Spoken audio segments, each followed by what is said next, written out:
गोरी कौवी अपने घोंसले में सोई हुई थी। उसी पेड़ पर दूसरे घोंसले में कालू कौवा लेटा हुआ था। कालू कौवा सर उठाकर गोरी कौवी की तरफ देखता है। सो गई चुड़ैल, कैसे डरावनी लग रही है। कालू कौवा जेब से मोबाइल निकालता है। आज 2 बार शून्य शून्य और 1 बार 3 मिलाकर देखता हूँ। कालू कौवा नंबर मिलाने लगता है। बेल जा रही थी। पिंकी कौवी अपने घोंसले में सो रही थी। घंटी बार बार बजती है। पिंकी कौवी सोते सोते ही पंख आगे बढ़ाकर अपना मोबाइल उठा लेती है। हेलो, कौन है इस वक्त? मम्म पूनम कौवा, आप कौन है? कोई कौवी, चिड़िया या फिर बुलबुल बात कर रही हो? मैं पिंकी कवि हूँ। किससे बात करनी है आपको? ठीक, आज नंबर ठीक जगह लगा है। मुझे आपसे ही बात करनी है। बताओ, क्या बात है? जल्दी करो, मुझे नींद आ रही है। कोई खास बात तो नहीं, बस बात यही थी कि मुझे आपसे बात करनी है। मैं कौवा हूँ, मेरा नाम पूनम कौवा है और मैं किसी सुंदर कवि की तलाश में हूँ जो मेरा दुख दर्द सुन सके, जो मुझे प्यार करे, जो मेरे लिए। बस कर जाओ कव्वे, तुम तो मुझे कोई पागल लग रहे हो। कल झड़ने पर मैं तुम्हारा इंतजार करूँगा। मैं पूनम कौवा, तुम आओगी ना? पिंकी काल काट कर फिर से सो जाती है। सुबह हो जाती है। कालू कौवा सोया हुआ था और गोरी कौवी उठ जाती है। उठ कालू, उठ, देखो 12 बज गए हैं। क्या आज दाना लेने नहीं जाना? उठ रहा हूँ, बस थोड़ी देर और सो लेने दो मुझे। सब पक्षी चले गए, चिड़िया भी चली गई, बुलबुल भी और तोता भी चला गया। कालू कौवा उठ जाता है। जा रहा हूँ मैं भी। सुबह सुबह काय काय करने लग जाती हो। कालू कौवा उठता है और सीधा नदी पर जाकर खुद को पानी में देखता है। कालू कौवा आंखों पर ऐनक लगाता है और सर पर कैप, गले में लाल रुमाल और बन ठान कर झरने पर बैठ जाता है। न जाने आज भी वो कभी आएगी या नहीं। कितनी बार मैं बन ठन कर यहाँ आया हूँ, लेकिन कभी कोई भी कभी मुझसे मिलने नहीं आई। माँ, मैं जा रही हूँ। मैं वापस आते हुए आपके लिए सरसों के फूल लेकर आऊंगी। बेटी, जल्दी वापस आना, मुझे सरसों के फूलों से घर को सजाना है। पिंकी घर से निकलती है। रास्ते में जाते हुए बुलबुल के ब्यूटी पार्लर पर रुकती है, जो एक बड़े पेड़ के नीचे था। पिंकी कौवी वहां से तैयार होती है। सर पर लाल फूल, हाथ में पिंक बैग। पिंकी कौवी अच्छे से तैयार होकर झरने की तरफ चली जाती है। कालू कौवा दूर से ही पिंकी को देख लेता है। आपका नाम पूनम कौवा है क्या? कौवा भूल जाता है कि रात को उसने अपना नाम पूनम बताया था। नहीं कालू, मेरा नाम कालू कौवा। पूनम पूनम, हाँ याद आया, मैं ही पूनम कौवा हूँ। आप पिंकी जी है ना? आप तो मुझे कुछ बुढ़े कौवे लग रहे हो। अकेला रहता हूँ, हर वक्त सोचता रहता हूँ कि अगर मैं मर गया तो मेरी सारी धन दौलत किसके काम आएगी। बस इसी सोच ने मुझे बूढ़ा कर दिया है। धन दौलत? हाँ, मैं जंगल का सबसे अमीर कौवा हूँ। मेरे जंगल में किसी से भी पूनम कौवे का पूछ लेना, सब मेरा बताएंगे। सेठ पूनम कौवा जी। कालू कौवा पिंकी से ढेरों गप्पे लगाता है और दोनों दिन भर वहाँ पर ही बैठे रहते हैं। अब मुझे जाना होगा, मेरे माँ के लिए सरसों के फूल लेकर जाना है। मुझे आपसे मिलकर बहुत खुशी हुई। कल मेरे लिए समोसा लेकर आना, मुझे समोसा बहुत पसंद है।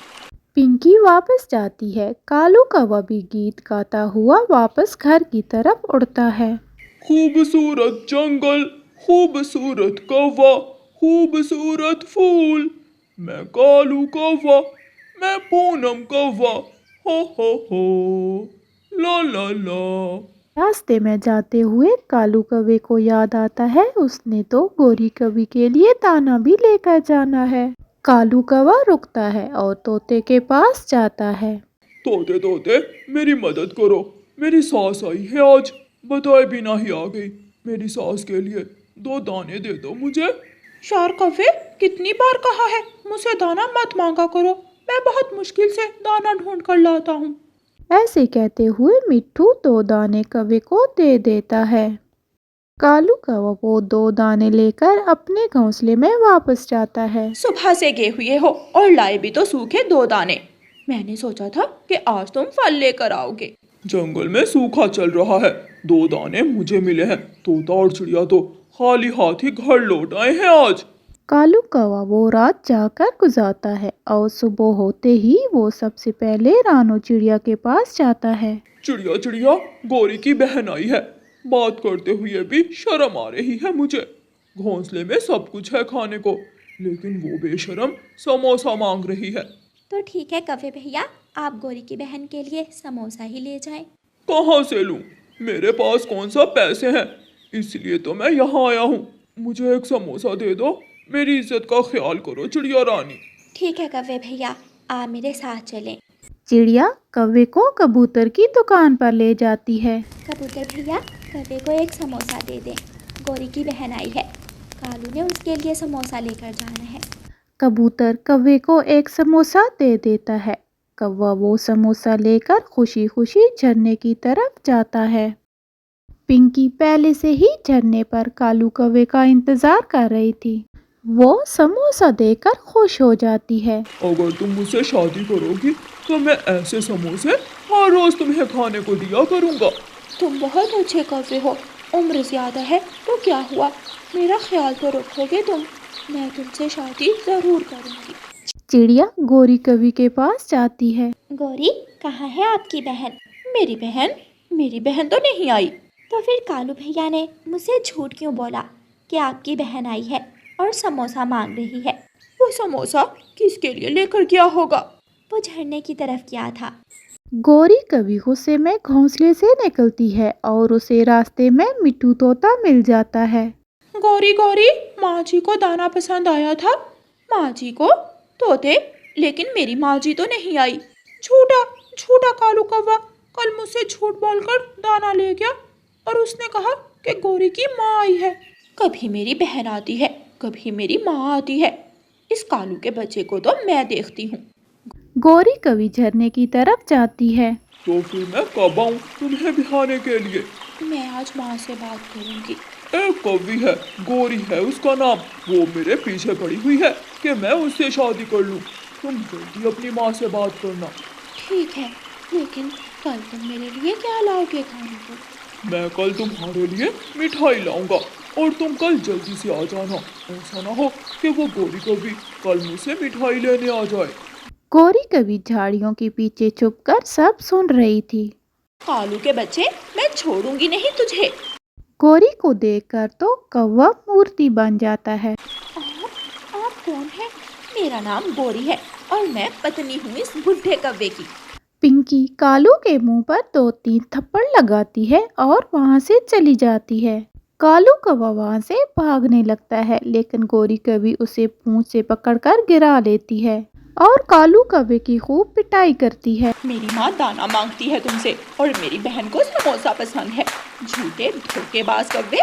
गौरी कवि कालू कौवे को मार मार कर बंदर बना देती है और बड़ी मुश्किल से कालू कौवा वहां से अपनी जान बचाकर भागता है और रात हो जाती है। गौरी कवि अपने घोंसले में बैठी हुई थी और कालू कौवा दूसरे पेड़ के पीछे छुपकर गौरी कवि के सोने का इंतजार कर रहा था और कालू कौवे को गौरी कवि से बहुत डर लग रहा था। प्यारे दोस्तों, इस कहानी को लाइक, चैनल को सब्सक्राइब और अपने प्यारे दोस्तों में शेयर करना हरगिज़ मत भूलिएगा। हमारी वीडियो देखने का शुक्रिया।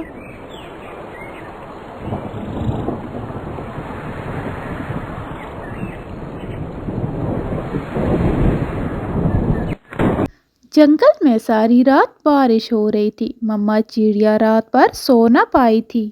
उसे चिंता थी क्योंकि केवल थोड़ा सा ही उसके घर भोजन बचा था। सुबह हो जाती है, गुड़िया भी उठ जाती है। मम्मा, आप रात भर से जाग रही हैं? हाँ मेरी बेटी, मैं सोच रही हूँ कि अगर मेरे पास भी छाता होता तो मैं भी दाना लेने चली जाती।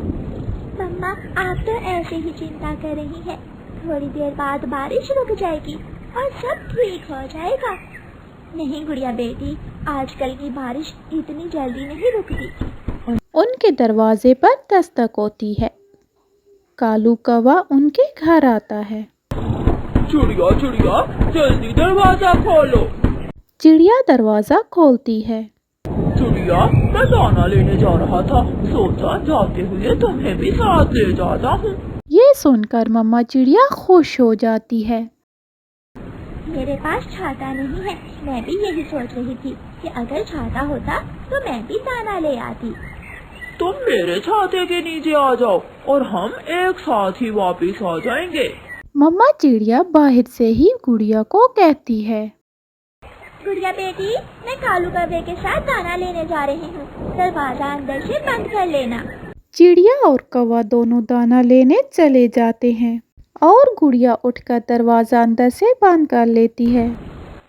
मम्मा चिड़िया कौवे के साथ साथ दौड़ रही थी। कौवे का बड़ा छाता दोनों को भीगने से बचा रहा था। वो दोनों घने जंगल में चले जाते हैं। कौवा और चिड़िया एक पेड़ की घने डाल पर बैठ गए थे और फिर चिड़िया को उस पेड़ पर एक मीठा फल दिख जाता है। चिड़िया वो फल तोड़ लेती है। कौवे भैया, मेरा आहार तो मिल गया। अब हम मिलकर आपके लिए भी कोई दाना ढूंढ लेते हैं। ना ना, ये फल मेरा है, तुम ये फल मुझे दे दो। ये फल मैंने तोड़ा है। मैंने पहले देखा था ये फल। अगर मैं छाता न लेकर आता तो तुम कभी भी ये फल ना तोड़ पाती। लाओ, ये मुझे दे दो।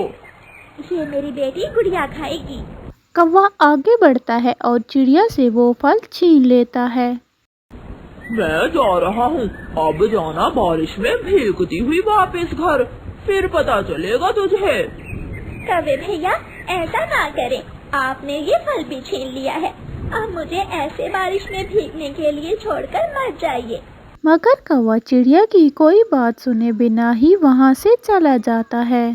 थोड़ी ही दूर जाकर कौवा वो फल मजे ले लेकर खा लेता है। मेरा पेट तो भर गया, अब मैं गोरी और जग्गू के लिए भी कोई चीज ढूंढ लेता हूँ। चिड़िया बेचारी डाल पे सहमी हुई बैठी हुई थी, क्योंकि ऐसी तेज बारिश में उड़कर घर वापस जाना भी मुश्किल था और उसे तो अभी दाना भी ढूंढना था। थोड़ी ही दूर एक बूढ़ी कवि का घर था। बूढ़ी कवि चिड़िया को पेड़ पर बैठा हुआ देख लेती है। ये बेचारी चिड़िया कैसे बारिश में भीग रही है, मुझे इसकी मदद करना होगी। बूढ़ी कवि चिड़िया को आवाज देती है। चिड़िया, चिड़िया बेटी, यहाँ आ जाओ, मेरे घर में आ जाओ और खुद को बारिश से बचा लो। रानो चिड़िया इधर उधर देखती है और फिर उड़कर बुढ़िया के घर चली जाती है। मैंने उस कौवे का विश्वास किया। मैं उसके साथ आ गई और वो मुझे बारिश में भीगने के लिए छोड़कर चला गया। चिड़िया बेटी, तुम्हारे पास छाता नहीं है क्या? नहीं माँ जी, मेरे पास छाता नहीं था, इसलिए तो मैं कालू कौवे के साथ आई थी। और फिर बूढ़ी कवि एक पुराने संदूक से छाता और एक मिट्टी का कटोरा निकालकर चिड़िया को दे देती हैं। बेटी, ये छाता तुम्हारे लिए और ये कटोरी है तो मिट्टी की बनी हुई, मगर ये कोई साधारण कटोरी नहीं है। तुम जो इसे मांगोगी मिलेगा तुम्हें। माँ जी, क्या ये जादुई कटोरी है? ये मुझे भोजन भी दे सकती है क्या? हाँ, मगर तुम्हें कहना होगा सोने के झुमके, चांदी का हार, मिट्टी की कटोरी, दे दे आहार। लो चिड़िया बेटी, ये छाता और ये कटोरी लेकर तुम अपने घर जाओ और अपने बच्चों को भोजन दो और उन गरीब पक्षियों को भी जो भूखे बैठे हुए हैं। चिड़िया वो छाता ऊपर लेकर और कटोरी उठाकर वहाँ से निकल जाती है। कालू, मेरे लिए और जग्गू के लिए क्या लाए हो खाने को? गोरी, एक मीठा फल वो भी चिड़िया को मिला था, जो मैंने चिड़िया से छीन कर खा लिया। फिर मैंने सारा जंगल घूमा, मगर मुझे कुछ भी खाने को ना मिला। मम्मा मम्मा, पापा गंदे हैं, खुद मीठा फल खा लिया और मेरे लिए कुछ भी नहीं लाए। कालू, मैं और जग्गू भूख से मर रहे हैं और तुम हमारे लिए कुछ भी नहीं लाए। गौरी, चिड़िया जरूर कुछ ना कुछ लेकर आई होगी, तुम जाकर चिड़िया से कोई चीज ले लो। जग्गू बेटा, तुम घर में ही रहो, मैं चिड़िया के घर जाती हूँ। गौरी कभी छाता लेती है और अपने घर से निकलती है। मम्मा, ये छाता आपको कहाँ से मिला? बेटी, उस काले कौवे ने तो मुझे धोखा दे दिया। वो मुझे रास्ते में ही बारिश में भीगता छोड़कर चला गया था। और फिर एक बूढ़ी कौवी माँ ने मेरी मदद की, मुझे ये छाता दिया और ये जादुई मिट्टी की कटोरी भी। जादुई मिट्टी की कटोरी? मम्मा, ये कैसे हमें भोजन देगी? मैं अभी अपनी बेटी को भोजन देती हूँ। फिर मम्मा चिड़िया मिट्टी की कटोरी से कहती है, सोने के झुमके, चांदी का हार, मिट्टी की कटोरी, दे दे मुझे आहार। चिड़िया का ऐसा कहना ही था कि उस मिट्टी की कटोरी से फल और अनाज निकल कर बाहर आता है, जिससे गुड़िया देकर खुश हो जाती है। दोनों माँ बेटी पेट भरकर भोजन खाते हैं। मिठू जी, मुझे बहुत भूख लगी हुई है, एक बार चिड़िया के पास जाओ, चिड़िया के पास जरूर कुछ ना कुछ खाने को मिल जाएगा। मिट्ठू और हरियाली आपस में बातें कर रहे थे कि उनके दरवाजे पर दस्तक होती है। मिट्ठू दरवाज़ा खोलता है, बाहर गुड़िया खड़ी थी। अंकल, ये फल और दाना माँ ने भेजा है, बारिश हो रही है ना, आपको भोजन की चिंता होगी। भोजन देखकर मिट्ठू खुशी से उछलने लग जाता है। गुड़िया मिट्ठू अंकल को भोजन देकर वहाँ से चली जाती है। गौरी कभी चिड़िया के घर पहुँच जाती है। चिड़िया चिड़िया, दरवाजा खोलो, मुझे जोरों की भूख लगी हुई है। चिड़िया दरवाज़ा खोल देती है। मुझे पता था तुम जरूर आओगी, क्योंकि तुम्हारा पति कालू कौवा इतना लालची है कि अपना पेट तो भर लिया, मगर तुम्हारे लिए कुछ नहीं लेकर गया होगा। चिड़िया, वो खुद तो मीठा फल खाया, मैं और मेरा बेटा भूखे हैं। गौरी, वो मुझे बारिश में अपने साथ ले गया और फिर बारिश में मुझे छोड़कर मेरा फल छीनकर वहाँ से भाग गया। ये पूरी टोकरी फलों की तुम ले जाओ, मगर याद रखना तुम इनमें से कालू को कुछ नहीं दोगी। अगर कुछ दिया तो मैं दोबारा तुम्हें कोई भी चीज़ नहीं दूंगी।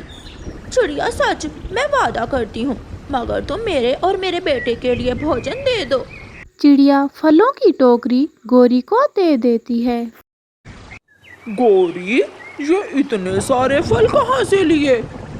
जिस चिड़िया से तुमने मीठा फल छीन कर खाया था, मुझे ये सब उसी ने दिया है, मगर इन फलों में से तुम्हें कुछ नहीं मिलने वाला। फिर गौरी और उसका बेटा वो फल मज़े से खाते हैं। अगर मैंने चिड़िया से फल छीन कर ना खाया होता तो मैं भी ये फल खाता। कौवा रोने लग जाता है। फिर चिड़िया जंगल के सभी पक्षियों की मदद करती है। फिर वो बारिश का अच्छे से मज़ा लेते हैं।